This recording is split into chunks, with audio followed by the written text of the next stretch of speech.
हमारे मन में गंदे विचार क्यों आते हैं? हम में से कोई नहीं चाहता कि गंदे विचारों में हमारा मन उलझा रहे, फिर भी हमारे मन में गंदे विचार आते ही रहते हैं। ऐसा आखिर क्यों होता है?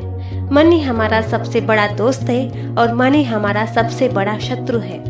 जब हम मन के हिसाब से चलते हैं तो मन हमें भटका देता है, और जब हम मन को संतुलित करते हैं तो हम अपनी जिंदगी में सब कुछ पा लेते हैं।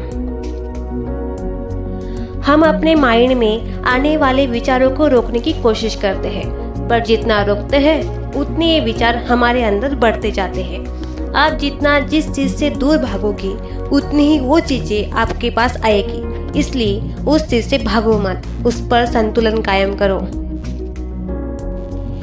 एक बार एक युवक गौतम बुद्ध के पास आया और बुद्ध से बोला, हे बुद्ध, मेरे मन में इतने गंदे ख्याल क्यों आते हैं?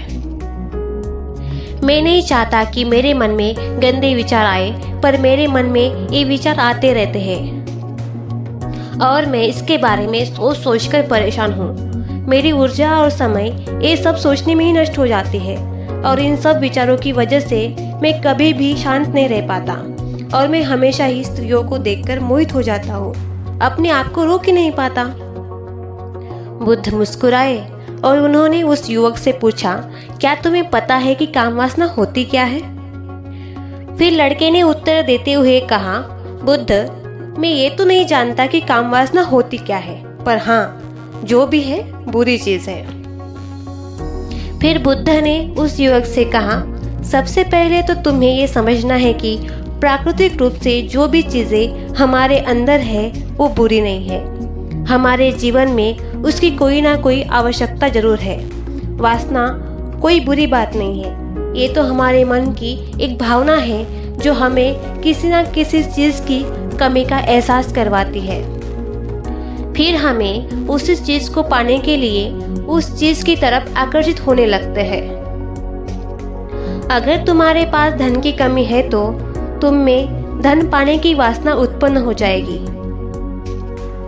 तो वासना कुछ और नहीं है, एक प्रकार की कमी है, एक प्रकार की जरूरत का एहसास है। जब ये जरूरत शारीरिक हो तो इसे काम वासना कहते हैं। युवक ने गौतम बुद्ध को कहा, मुझे काम वासना का मतलब तो समझ में आ गया, पर आप मुझे ये बताएं कि ये आती कहाँ से है, कैसे आती है ये? गौतम बुद्ध ने कहा कि काम वासना कहीं से नहीं आती, ये तो हमारे अंदर ही होती है, और इसका होना भी जरूरी है, तभी तो मानव जाति का विस्तार होगा। युवक ने कहा, जब ये हमारे अंदर ही है और जरूरी भी है तो लोग इसे गलत क्यों बोलते हैं? बुद्ध ने कहा, यही तो समस्या है, लोगों ने काम वासना को गलत तरीके से ले लिया है, इसे छिपाने की, दबाने की कोशिश करते हैं। काम वासना गलत नहीं है, बल्कि काम वासना गलत तरीके से प्रयोग करना गलत है। लोग जिससे प्रेम करते हैं बस उसी के लिए जीने लग जाते हैं, उसे पाना ही अपना लक्ष्य बना देते हैं और उसी के बारे में ही हमेशा सोचते रहते हैं। ये गलत है। बुद्ध ने कहा, क्या तुम्हें पता है जानवरों में भी काम वासना होती है? युवक ने कहा, हाँ, जानवरों में काम वासना होती है, जानवर भी तो अपनी पीढ़ी आगे बढ़ाएंगे। बुद्ध ने कहा, फिर हम जानवरों की काम वासना को गलत क्यों नहीं कहते? युवक ने कहा, मुझे नहीं पता महात्मा, आप ही मुझे बताइए। बुद्ध ने कहा, जानवर अपनी काम वासना का प्रयोग आनंद के लिए नहीं करते, वो अपनी संतान प्राप्ति के लिए करते हैं। जानवरों को प्रकृति ने इतनी समझ नहीं दी कि वो काम वासना को अपने सुख का आधार बना सके, जबकि मनुष्य प्रकृति में पाए जाने वाले प्रत्येक वस्तु को अपने सुख के लिए प्रयोग करता है। हम इंसानों ने ही काम वासना को अपने सुख का साधन बना रखा है, जब प्रकृति ने तो हमें अपने वंश को आगे बढ़ाने के लिए दिया था, लेकिन इंसान ने इसे अपने जीवन का परम लक्ष्य बना रखा है, और ऐसे काम वासना का बेलगाम हो जाना गलत है। युवक ने आगे पूछते हुए कहा, महात्मा जी, ये काम वासना हम पर हावी क्यों होती है, क्यों बेलगाम हो जाती है? गौतम बुद्ध ने कहा, सुनो, अब जो मैं तुम्हें बताऊंगा उसे ध्यानपूर्वक सुनना, काम वासना का सारा खेल तुम्हें समझ में आ जाएगा।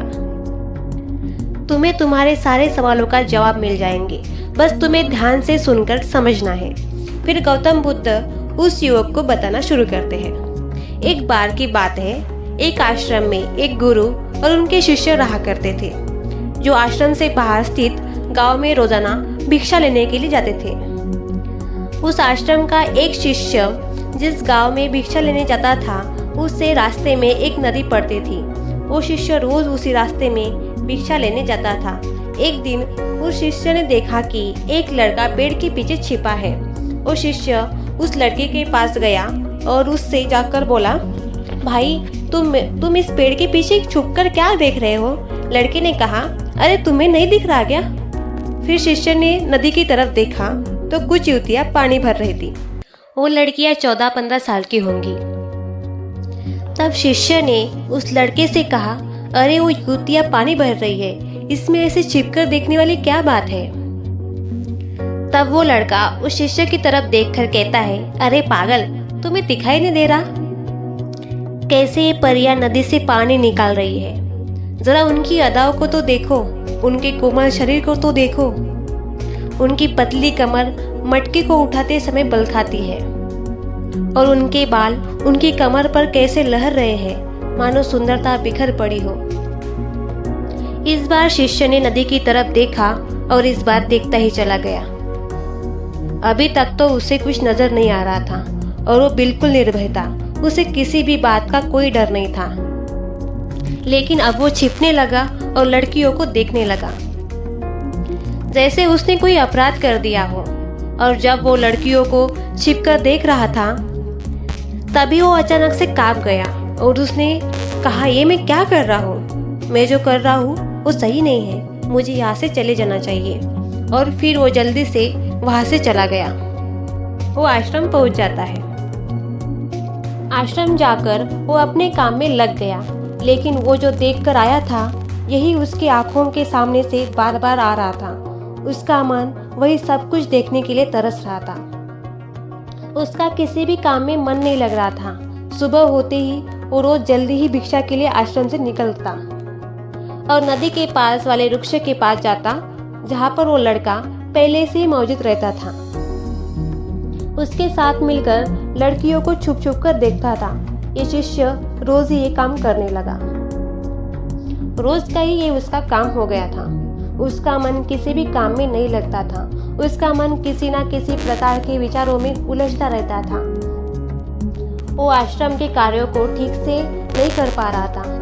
ना वो ठीक से सो पा रहा था और ना ही ठीक से खाना खा रहा था। उसका मन हमेशा ही बेचैन रहता था। बार बार उन युवतियों को देखने के लिए उसका मन ललायित हो रहा था।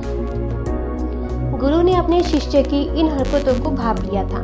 तब एक दिन गुरु ने अपने शिष्य को पास बुलाया और कहा कि आज मैं तुम्हारे साथ चलता हूँ। गांव में भिक्षा मांगने के लिए हम आज साथ साथ चलते हैं।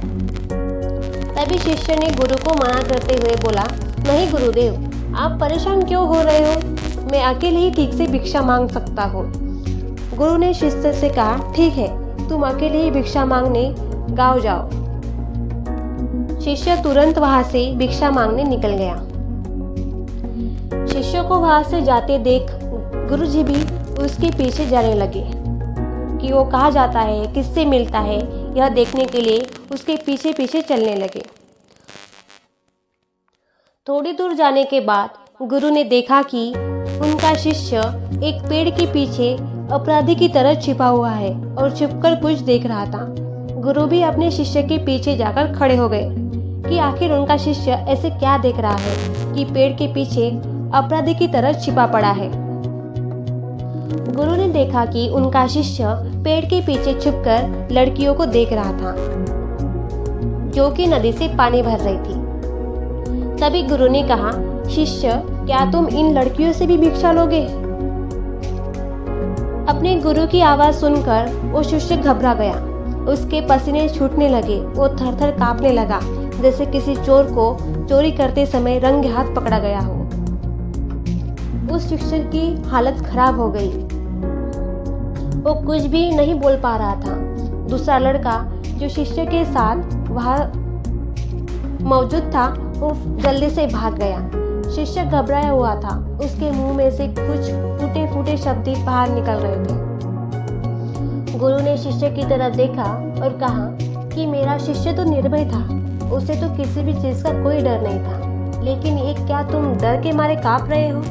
शिष्य ने गुरु से कहा, मुझे माफ करिए गुरुदेव, इसमें मेरा कोई दोष नहीं है। उस लड़के ने मुझे बहका दिया था, लेकिन आपसे मैं वादा करता हूँ कि आज के बाद मैं दोबारा कभी भी ऐसा नहीं करूँगा। मुझे माफ करिए गुरुदेव। गुरु ने शिष्य से कहा कि कोई बात नहीं, पर इस बात का ध्यान रखना कि जैसे हम संगति करते हैं वैसे ही हमें फल प्राप्त होता है। हम जैसे संगति करते हैं उसके विचार हमारे अंदर प्रवेश करते हैं, इसलिए अच्छी संगति करो जिसके कारण तुम्हारे अंदर अच्छे विचारों का प्रवेश हो। फिर गुरु और शिष्य आश्रम लौट आए। फिर से शिष्य आश्रम के कार्य पर ध्यान देने लगा। उसने उस रास्ते को छोड़ दिया और दूसरे रास्ते से वो जाने लगा। वो अपने काम को ध्यान से करता था, लेकिन धीरे धीरे उसके अंदर क्रोध उत्पन्न होने लगा। वो दूसरे शिष्य पर क्रोध करने लगा। वो बेचैन रहने लगा। एक रात गुरु उस शिष्य के पास आए और उसे बोले कि अब तक कितनी बार तुमने अपना वादा तोड़ दिया। ये सुनकर शिष्य अपने गुरु के चरणों में गिर गया और रोने लगा। रोते रोते ही उसने गुरु से कहा, गुरुदेव, मैं कई बार अपना वादा तोड़ चुका हूँ। मैं वादा कर लेता हूँ, लेकिन हर बार वादा तोड़ देता हूँ। मेरा मन मेरे नियंत्रण में नहीं है। मैं बहुत कोशिश करता हूँ कि मैं अपने मन से सारे बुरे विचारों को निकाल दूँ, लेकिन मैं चाहकर भी ऐसा नहीं कर पा रहा हूँ। फिर गुरु ने शिष्य को कहा कि तुम चलो। गुरु शिष्य को अपने साथ आश्रम के बगीचे में लेकर गए और शिष्य से कहा कि देखो, यहाँ पर कुछ नालियाँ बनी हुई है जिससे नदी का पानी इन पौधों तक आ रहा है और ये पानी निरंतर बहाव से आ रहा है। क्या तुम इस पानी के बहाव को रोक सकते हो? शिष्य ने कहा, हाँ गुरुदेव, मैं इस बहाव को रोक सकता हूँ।